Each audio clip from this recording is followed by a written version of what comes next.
歡迎翻嚟冇得傾。咁啊，最近去完韓國國技院比賽翻嚟啦。咁啊，我哋作為一個傳統跆拳道，又或者所謂嘅 ITF 跆拳道嘅代表咧，去到國技院比賽咧，呢件事本身就好多人都覺得好震驚㗎啦。咁如果係咁樣講嘅話咧，其實一個問題好值得探討嘅就係、第一，究竟所謂嘅新舊跆拳道啦，奧運跆拳道同傳統跆拳道嘅比較，兩者究竟點解會分開，亦都係點解會走埋一齊？呢個想講啦。第二就係、如果喺而家嘅發展情況之下，其實跆拳道面對緊乜嘢困難？有冇啲咩未來嘅發展方向係喺傳統跆拳道上面可以幫到奧運跆拳道，或者調轉呢？嚇？咁如果你都有你嘅話題想討論嘅話咧，歡迎上到我嘅個人網站啦，跆拳道奧運 TAEKWONDOWEN.com。咁裏邊有個直接對話功能嘅，或者將你嘅問題咧經過右下角嘅聊天室咧話俾我聽，咁我哋可以攞出嚟同大家討論分享一下㗎。咁如果你覺得個話題適合嘅話，又或者覺得講得唔錯嘅話咧，亦都歡迎上到我哋個人網站啦，嗰度有個捐款功能嘅。咁啊，隨緣樂助，多少無拘嘅啫。好啦，講翻今日嘅話題啦。咁其實作為一個跆拳道人咧，就好唔想討論呢個話題嘅。咁但係奈何咁啊，最近真係去咗韓國國技院啦。咁啊，參加咗呢一個由呢個 ITF 同埋呢個 WT 合辦嘅一個叫做World One Championship 嘅跆拳道比賽。咁呢個跆拳道比賽咧，本身有趣嘅位就係咧，其實佢係一個唔算一個好正式嘅例如嗰啲什麼世界盃啊，或者係叫做你就當呢四綜合運動會嘅亞運啊、世界錦標賽嗰啲，佢唔算係呢種比賽。咁但係咧 World One Championship 咧有個有趣嘅位係咧，其實佢係冇限制任何國家或地區嘅人去參加嘅，亦都係咧一個開放俾 WT 嘅人參加嘅比賽。咁亦都更加有趣嘅位就係啦，今次嘅比賽入邊咧，竟然係出現喺 WT 嘅總部啊，世界跆拳道聯盟嘅總部啦，韓國國技院入邊咧進行呢個比賽。咁今次嘅比賽咧，其實都唔係第一屆㗎啦嚇。咁啊，因為呢個比賽嘅正式嚟講應該係2019年開始搞啦。咁啊，去到而家咧，咁搞到第7屆啦。咁咧呢個比賽咧，今次嘅比賽水平咧就變咗喺 ITF 水平嚟講算非常高啦。因為咧佢其實雲集咗起碼超過20個地方、國家、地區嘅人啦嚟到參加比賽，而唔少咧都係非常之具實力嘅啊！咁所以咧，大家亦都可以啦可以喺我個 IG 嗰度咧，亦都睇到一啲呢幾日都有分享嘅影片啦，或者一啲 highlight 啊，係發現咧其實真係嗰個對打水平非常高，不論對打同套路水平都非常高。好啦，咁但係咧有趣嘅位就係在於咧，好多朋友都問啦，點解南韓國國技院會俾 ITF 搞比賽咧？哇！呢件事咧係對韓內人深感震驚㗎。事實上，作為 ITF 人作為一個傳統跆拳道代表喺我最初睇到呢份宣傳嘅時候咧，咁韓國嗰邊 send 咗 invitation 俾我啦，佢同我講話，喂，我哋嚟緊咧有個比賽喺國技院搞啊，咁用英文寫嘅，我望一望，有冇串錯字咧？國技院喎，真係定係有啲同名嘅地方咧？定係我記錯咧？咁樣樣，好啦，咁啊 check 一 check，唔係喎，真係國技院喎，真係喺南韓國技院搞，真係喺首爾江南區搞喎。嗰下係震撼嘅，即係作為對我嚟講，我哋會諗傳統跆拳道可以行得入去世界跆拳道聯盟總部係咩玩法咧？係咪？咁所以當我哋知道有呢個比賽嘅時候咧，咁啊其實都好落力去宣傳啦。咁其實同期仲有其他比賽，咁我哋香港啦叫做有5個選手啦去咗參加比賽，成績唔錯啦，2金2銀4銅咁啊喺套路同埋呢個對打入邊都有攞到金牌嘅咁啊都算非常之唔錯嘅成績啦。好啦。咁我哋再講落去咧，其實喺俾一啲對跆拳道歷史唔算太認識嘅人咧，俾一個好快嘅一個探討，點解會有兩派跆拳道啊？咁如果你識嘅話咧，咁啊後少少之後咧，我哋就會講翻今個主題噶啦。好，先嚟講，其實最開始會分開兩種跆拳道係一個好明確嘅政治原因嘅，就係當日有跆拳道之後，有國際跆拳道聯盟之後，所謂 ITF 之後。跆拳道作為一個韓國嘅文化實力推廣，佢去咗好多唔同嘅地方，令到世界認識韓國。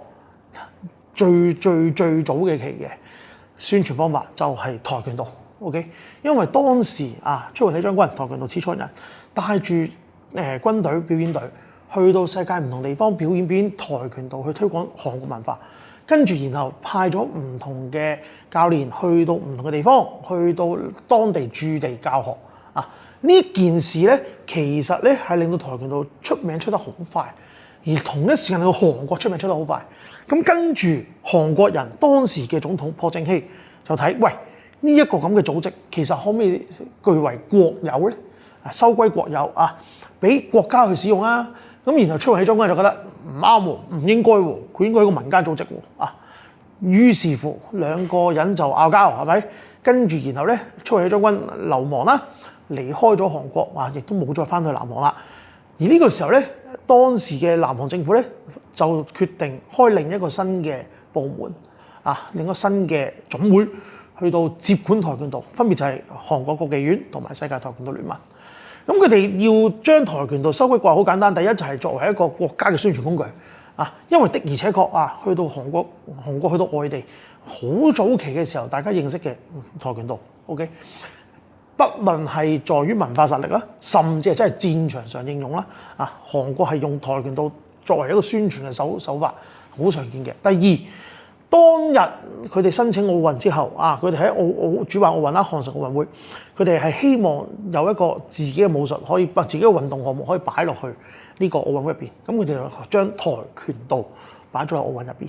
OK， 咁所以咧，其實南韓政府本身係好希望啊，將跆拳道變成一個啊屬於國家用嘅工具嚇，甚至屬於國家嘅民族嘅文化代表或者民族象徵啦，乜都好啦嚇。呢樣嘢成唔成功咧？好明顯係成功嘅 ，OK。但係有個有趣嘅調查就出現啦。好啦，喺呢個年代，我哋會問啊，韓國人中唔中意跆拳道？大部分韓國人都會中意。韓國人認唔認同跆拳道係屬於韓國武術？大部分人都會認同。但當你去問一個韓國人，咁你會唔會揀跆拳道作為你嘅日常運動或者興趣咧？其實可能大部分人都未必會揀喎。原因好多，包括呢個運動嘅風氣雖然好盛行啦，即係而家近年啊，你有健美又好 ，CrossFit 又好 ，HYROX 又好 ，OK，even 係Netflix 都會見到啦，啊，你會見到唔少嘅綜藝節目係或者真人紀錄片係要攞運動做主題嘅，係咪體能之巔又好啦？你會見到一啲拳擊比賽啦，都可唔可以叫拳擊比賽、對打比賽乜都好啦，就係用韓國嘅綜藝節目啦，用嗰個節目咁樣做主題啊，有收視嘅喎。咁但係咧，你會發現啦 ，OK， 韓國喺運動水平非常高，韓國對於健康水平非常高，韓國對於佢哋嗰個運動嘅風氣亦都推廣得好好，但跆拳道似乎喺呢部分冇得到益處。點解 ？OK， 因為我諗絕大部分韓國人 OK， 你會訪問佢，你會覺得啊，想玩運動，你會玩乜嘢？可能好正路嘅咋。健身啦、跑步啦、行山啦，等等。呢個的而且確係喺訪問嘅調查入邊做過出嚟，甚至咧詳細少少去揾咧，你會發現跆拳道可能係連10名都不入嘅。原因好簡單，因為今時今日喺韓國跆拳道，好主要就有兩個諗法：一就係俾小朋友玩嘅興趣班；二就精英化佢啦，直接諗住去做奧運選手嘅。冇中間嘅喎 ，OK， 冇中間嘅喎。咁如果我純粹係想休閒去玩咧，跆拳道似乎唔值得諗嘅喎。原因頭先講啦，因為我會覺得要乜我就係俾小朋友當興趣班，一係就要直接去挑戰奧運選手。咁如果我純粹係一個日常興趣咧，啊，又或者我純粹係想學一樣武術去自衛咧，似乎跆拳道唔喺呢個選擇入邊。要知道本身韓國咧對於武術、對於搏擊運動咧，佢個水平本身係非常高㗎。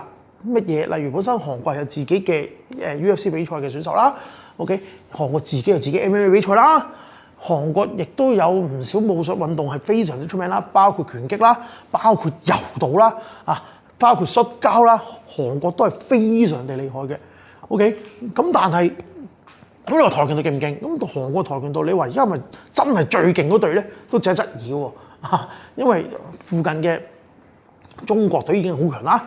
係咪？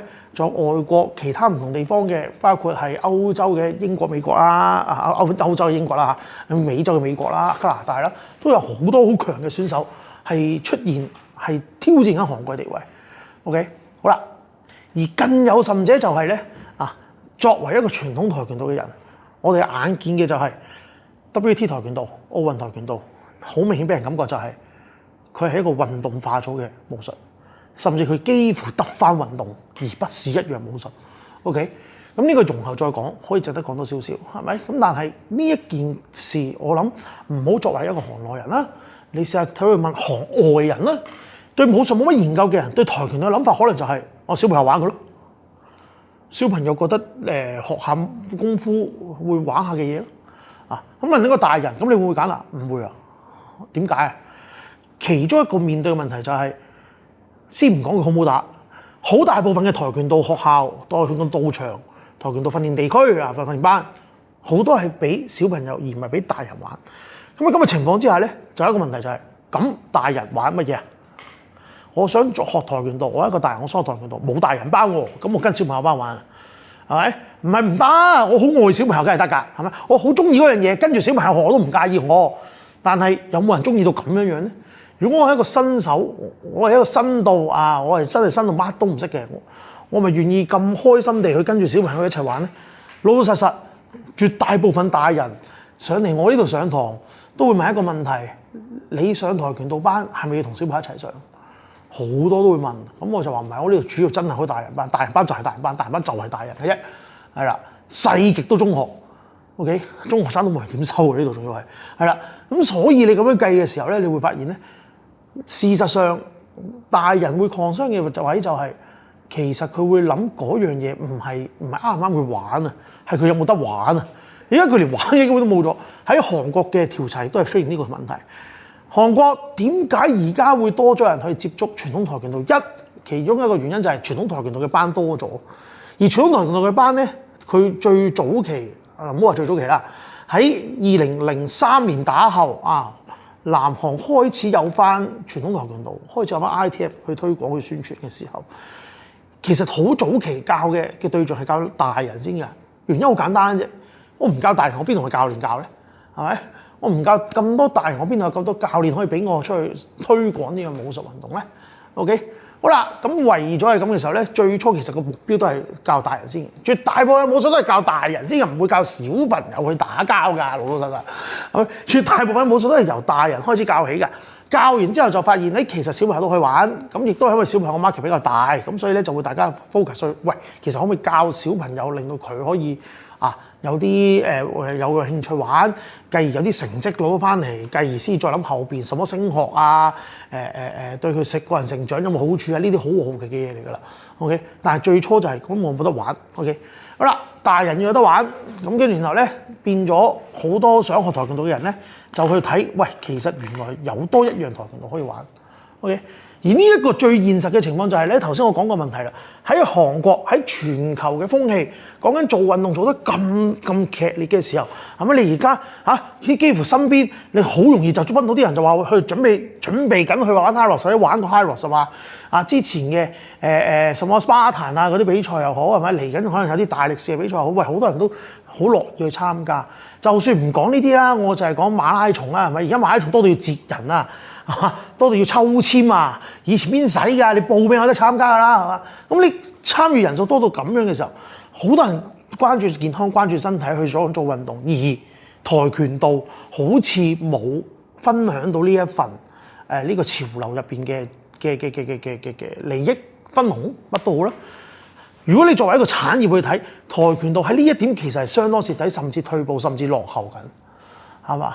咁如果喺呢一個情況之下，你會發現跆拳道，不論喺邊一派嘅跆拳道好，都需要諗一個好現實嘅問題，就係究竟我呢樣武術仲可以點樣宣傳推廣落去？好啦，同樣嘅話題去到呢一度咧，你就會發現咧 ，WT 會咁樣諗，其實 ITF 同樣都係諗緊同一個問題。當日崔將軍決定走翻去北韓嘅時候，其實一個理由好簡單，就係佢要揾資源去繼續營運推廣跆拳道。OK， 咁所以當日跆拳道由南韓逃亡去到北韓呢一個過程入邊其實由始至終佢都係一個屬於韓國嘅跆拳道，甚至以崔將軍嘅講法，佢係屬於世人嘅跆拳道，佢唔係屬於某一個人或者一個國家、民族、地區或者組織嘅跆拳道，佢係屬於所有人嘅跆拳道。佢將佢帶去北韓。你可以話一係希望攞到北韓政府資源，但同時二係希望攞到呢啲資源做乜嘢？係攞嚟繼續令到跆拳道可以推廣營運落去。咁所以去到一段日子係咪喺崔將軍死之前，OK，崔將軍最後都係喺北韓離世啦。死之前好大段時間，其實跆拳道 ITF 可以繼續營運落去，都係靠住北韓政府支持。好啦，咁但係崔將軍喺02年離世之後，成個故事改變咗，就係有多個 ITF 出現咗，大家因為繼承權嘅問題，有到爭拗。好，嗰個故仔唔講，亦都唔適合喺度講。但係有趣嘅位就係，因為呢一件事導致 ITF 忽然之間發大咗嚟搞。點解？因為個個都諗住割佢地盤啊嘛，係咪？三大總會啦三大總會都諗住，我係有代表性嘅，我係要推廣跆拳道嘅。咁然後佢哋咪開始周圍去收人咯。好啦，去到推廣宣傳 ITF 咯，去到普及跆拳道呢件事，普及傳統跆拳道咯。其中一個就係今日喺韓國 ITF 韓國 ITF 嘅主席咩沙桑于，佢令到跆拳道，佢成日講一句好就係令到跆拳道咩？將跆拳道帶翻佢嘅原生地啊嘛。OK， 佢原生地其實就係南韓啊嘛。所謂嘅傳統跆拳道，好多人直到今時今日仍然會有韓國人會話，所謂嘅 ITF 傳統跆拳道咪就係北韓嘅跆拳道咯。但係喺歷史上面好正確嘅一個例子就係，佢本來就喺南韓創辦，佢喺南韓出現，然後南韓普及到全世界，只不過佢最後普及到去埋北韓咁解啫。OK， 北韓即係屬於喺成個 ITF 版圖入邊其中一部分，而唔代表佢就等於全個傳統跆拳道。呢個係一個好重要嘅概念，係不論韓國人又好、韓外人又好、韓國人又好，都會有一個迷思，就係覺得奧運跆拳道係屬於南韓嘅，傳統跆拳道係屬於北韓嘅。OK， 咁但係亦都啦，因為咁樣啦，所以大家就拆解咗個問題啦。如果你係個韓國人，你會諗就係點？北韓咁緊張體育運動，但係跆拳道係北韓國技嚟㗎嘛，都 OK 係咪？咁點解北韓嘅跆拳道唔參加奧運比賽嘅？就因為北韓跆拳道唔係奧運跆拳道咯，係嘛？咁呢個解釋好簡單啦。好，但係有冇呢一日會出現咧？似乎喺今時今日嘅發展，喺我哋去完國技院翻嚟咧，其中一個走勢咧就有機會向呢個方向發展啦。嗱，作為一個傳統跆拳道人，我咧先至聲明，我其實幾唔樂意見到兩種跆拳道夾硬擺埋一齊嘅。什麼叫夾硬擺埋一齊？喺今時今日，傳統跆拳道同埋奧運跆拳道喺幾乎所有方面都已經係完全兩個樣噶啦。除咗一啲好基本嘅，例如跆拳道精神，到今時今日都仲會有 WT 人講跆拳道精神嘅，但係好多人都演繹錯咗。例如咧咩咧？跆拳道精神係5個元素：禮義、廉恥、忍耐、克己、百折不屈。5個元素，但係有人會將佢演繹禮義廉恥、忍耐、克己、百折不屈，分3個，甚至變成2個：禮義廉恥忍耐、克己、百折不屈。OK， 書就背咗出嚟啦。但係冇理解過嗰件事係咩嚟？好，今時今日好常見嘅一個例子有啲人仲話自己係正統跆拳道，係咪？我自己好討厭一種講法，我好討厭一種講法就係，首先正唔正統，我唔知點樣釐定，認認真真咁講你跟邊個學為之正統？係咪要去到跟崔將軍學嘅嗰啲叫正統？咁但係跟崔將軍邊段時間學你係正統？係咪？崔將軍由佢最初學跆拳道到佢死前嘅跆拳道，都會有一個好大嘅演化。邊段時間係佢先至係正統？係咪？咁喺佢停咗之後，往後繼續演化落去嘅係咪就唔正統？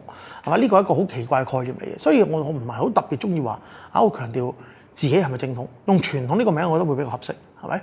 好啦，傳統跆拳道最大嘅概念其實就係在於我哋練跆拳道係一個自衛嘅武術。奧運跆拳道好明顯，所謂嘅 WT 跆拳道，佢唔係唔承認自己係武術，但係佢更加在意嘅係佢點樣將跆拳道可以繼續發展成為一樣吸引人嘅體育運動。對 WT 嚟講，我諗佢哋最大嘅公益，或者佢係最重要嘅目標，係要將跆拳道可以繼續留喺奧運入邊發展。而大家如果歷年去睇每年嘅奧運項目咧，都會有啲加減減減都會有啲項目去討論值唔值得留低。跆拳道由2000年開始至今，其實經常被討論，究竟佢仲值唔值得留喺奧運項目入邊？但係一個有趣嘅位就係，始終跆拳道參加人數非常多。佢例如對比起可能你話馬術現代5項現代3項係唔係現代5項喎，係鐵人即係3項喎，係現代5項啊！呢啲項運動咧，佢係相對一個好熱門嘅項目。咁如果你取消個熱門項目，咁頭先嗰啲咁點搞啊？咁你馬術嘅參與人數，我諗點解都唔夠跆拳道人多啩？係咪？咁你係咪要取消馬術咧？如果數嘅參與人數嘅話，係嘛？咁既然係咁嘅時候咧，跆拳道咧就一次又一次咧成功地留低咗喺奧運入邊嘅。咁但係佢留低喺奧運入邊，佢都承諾咗要改好多嘢，令到個比賽更加吸引，係咪？改到係咪真係吸引咗咧？我都唔敢講。我自己會覺得就係我作為一個跆拳道人，我作為一個以學武術、以智慧為主嘅武術嘅人，我會好質疑，如果一樣跆拳道一個武術變成喺比賽入邊可以好放心地攻擊，完全唔需要防守嘅。甚至係有好多喺現今嘅武術概念，我講現今武術概念，例如就係多咗人會嘗試落地同人打啦，係咪？因為 MMA 普及啊嘛，咁然後喺 WT 嘅跆拳道賽例入邊，仍然會覺得我踢完你個頭瞓低係冇問題嘅，係嘛？佢覺得點解會覺得瞓得冇問題？因為覺得呢一個動作係鼓勵緊你個比賽好睇，我令到你踢頭好睇啲，咁你放心去踢啦，咁你跌低都冇事嘅。問題係，如果你喺一個現實情況入邊，我唔講咩啦，我淨係講喺 MMA 比賽入邊打啦。你咁樣踢完嗰個頭，人哋瞓低，你嗰佢中又好唔中又好，只要人哋未暈，你瞓咗喺地下，你個危險性一定高過對方。喺空手道嚟講，呢啲招叫做捨身技。所謂嘅捨身技就係一個前提，就係我係幾乎你諗住犧牲去做呢個攻擊嘅。咁你以一個單對單嘅概念係咪？你犧牲嚟做乜嘢啊？係咪先？你係咪一定擊到對手先？係嘛？呢個係一個好明顯要諗嘅概念嚟嘅。而今時今日喺 WT 跆拳道喺奧運跆拳道嘅發展入邊，對佢哋嚟講，打比賽點樣得分緊要過我喺打交嘅時候點樣擊到對手。踢腳快唔快、重唔重，唔係為咗令到對方痛唔痛，係為咗令到個電子計分會唔會成功可以落到一分。當一樣武術發展到咁嘅程度之後，你仍然話佢係一樣武術，我係非常地擔心同質疑呢一件事。好啦，同樣道理喺 ITF 嘅世界，喺傳統跆拳道嘅世界，亦都有一班人佢係覺得傳統武術就係要操套拳，傳統武術就要操智慧術，要將啲招變得好好睇，要將啲招 perform 得好靚啊！不論係約定對打啦，即係所謂嘅對策啦啊，不論係表演啦啊，甚至係套拳啦，呢啲係好重要嘅文化資產，好重要，當得屬於跆拳道嘅嘢，我認同。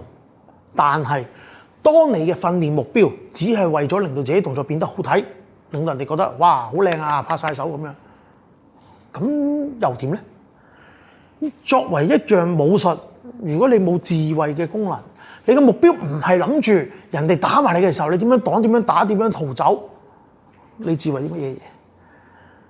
對策唔係唔好，但係對策從來都係一樣嘢。所謂嘅對策，約定對打，佢嘅目標係為咗一個有條件之下，令到你學習點樣運用啲動作。呢個係一個學習嘅階段，唔應該係個終極嘅目標。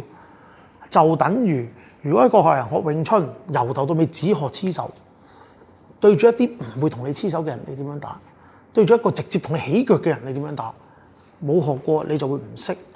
同樣喺對策入邊，永遠人哋都係一個弓步打埋嚟嘅一個直拳，你就永遠都咁樣擋下，咁樣擋好靚啦。有人咁樣打你先得㗎，係咪？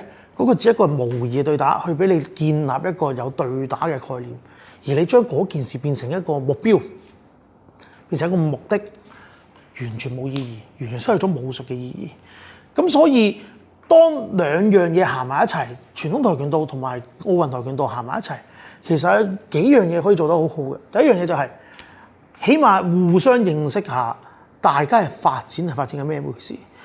好多時候有一道無形嘅牆去隔絕咗對方。舉例就係頭先講嘅，南韓人都會覺得佢會覺得 ITF 傳統跆拳道就係北韓跆拳道，所以我唔會學，我唔會睇。但擺明唔係啊嘛，大佬歷史上話咗俾你知佢唔係嚟噶嘛，係咪？佢係屬於南韓嘅嘢嚟噶嘛。佢而家喺翻南韓出現啦咁所以你係咪仲要覺得佢係屬於北韓嘅嘢咧？係咪？呢個係一個好奇怪嘅問題啦。好啦，同樣道理，傳統跆拳道人亦都會有人去鄙視奧運跆拳道嘅嚇，成日因為崔將軍講噶嘛，假嘅跆拳道啊，虛偽嘅跆拳道。OK， 虛偽嘅跆拳道從來都唔係就係話緊什麼 WT 又好，什麼 GTF 又好，什麼 ITF 都好。虛偽嘅跆拳道從來只係針對你練拳，如果冇智慧嘅能力嘅人，你保護唔到自己，你練乜都係假。呢個先係所謂虛偽嘅跆拳道啊嘛。係咪？唔係就係因為人哋改咗名啊，就走咗玩奧運，走咗淨係對打，嗰啲就虛偽，唔係咁解噶嘛，係咪？咁有好多 ITF 人咧自命清高，就係覺得啊，我識操傳統跆拳道套拳，所以我就等於我係傳統跆拳道人，就等於其他跆拳道我睇唔起。唉，講真。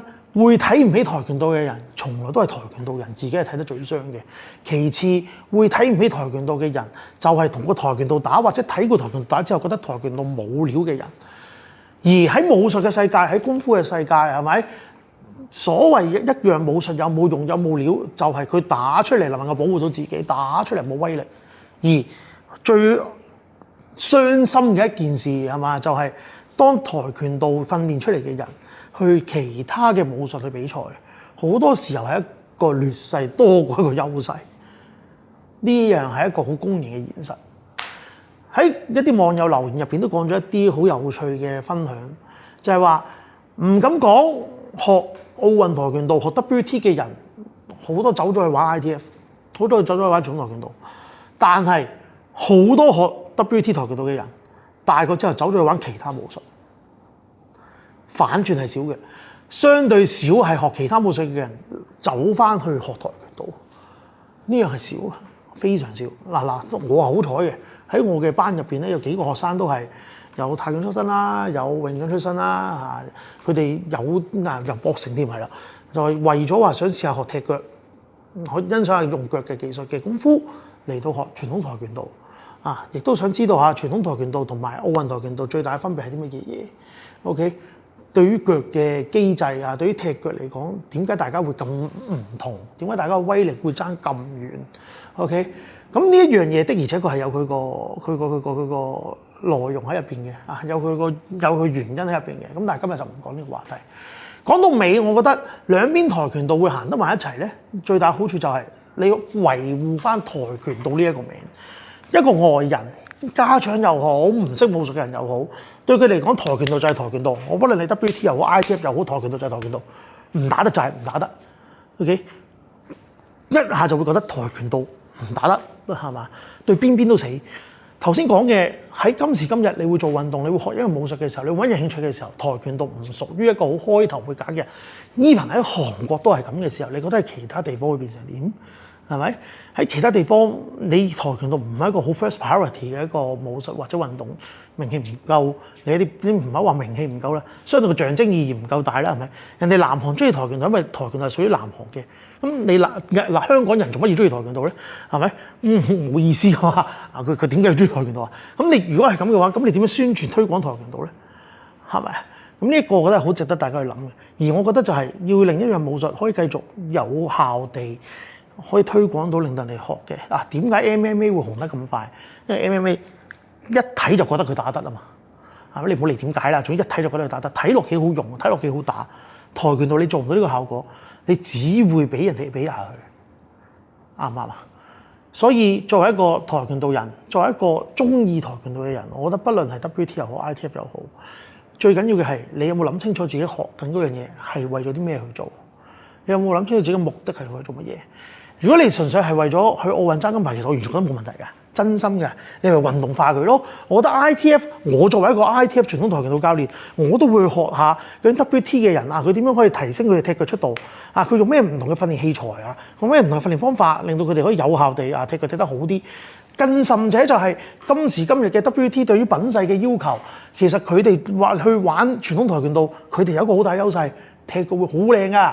係嘛？因為 WT 對品質要求要好到點啊嘛，啊好細緻嚟執每一個動作，邊個角度踢到邊一點啊嘛，係嘛？傳統跆拳道就相對冇執咁細緻嘅時候，當你有一個咁嘅標準嘅人擺喺你面前，佢哋會咁樣去睇套拳嘅時候咧，其實成套套拳打得好靚嘅，真心。咁所以咧，我覺得就係話，作為一個傳統跆拳道人又好，作為一個 WT 跆拳道啊又好，你覺得你想繼續令跆拳道得發展嘅話，啊不妨放眼闊啲睇下個世界。兩個跆拳道會唔會合併咧？我又覺得真係唔會噶啦，講真。但係兩個跆拳道會唔會合作去發展咧？而家就行緊噶啦，唔係未來嘅事嚟噶啦。啊，只係發展到咩程度咧？我估好大機會就係好似而家嘅上次嘅 World Championship 咁樣啦嚇，佢會變成兩個跆拳道擺埋一齊，可能會有唔同類型嘅項目，包括就係傳統跆拳道對打、奧運跆拳道對打、傳統跆拳道套路同埋奧運跆拳道品勢，甚至有一啲呢個叫做咩啊？特技動作 special technique， 即係咧跳高啊、跳遠啊咁樣嘅比賽。呢一個比賽我覺得相對係兩邊跆拳道嘅人都會容易啲融合到參加到，係咪夠跳唔到得高同埋夠大唔大力爆到塊板啫嘛？係嘛？咁咪睇下邊個技術好啲咯。對打點講都唔啱㗎啦，係咪 ？WT 人打 ITF 嚟或者 ITF 人打 WT 嚟都唔啱㗎啦，係嘛？你揾個新嘅賽嚟打 MMA 咯，係咪？好唔好？或者好似打而家咯 Combat Taekwondo 咁樣咯，係嘛？都可以嘅，係嘛？咁但係佢始終都唔係一樣嘢咯，係嘛？咁但係我覺得呢一個都係一個未來發展，想令到跆拳道變得更加好，唔係互相指責對方有啲咩做得唔好，而應該諗點樣可以大家一齊做得更加好，先至可以令到跆拳道可以長遠發展落去嘛。好，今日講到呢度先。如果你覺得我講嘅話題值得分享嘅話咧，不妨分享俾你身邊嘅跆拳道人啦。又或者有啲人唔知跆拳道係咩嚟嘅，甚至唔知道有兩種跆拳道嘅，亦都可以同佢 share 下呢個部片入邊嘅觀點啦。如果你覺得我講嘅值得支持嘅話咧，歡迎上嚟我嘅個網站跆拳道奧運 TAEKWONDOWEN.com。咁你有個直接捐款功能嘅，將你嘅心意轉達俾我，我都會親自感謝你嘅。多謝你嘅支持，我哋下次再見。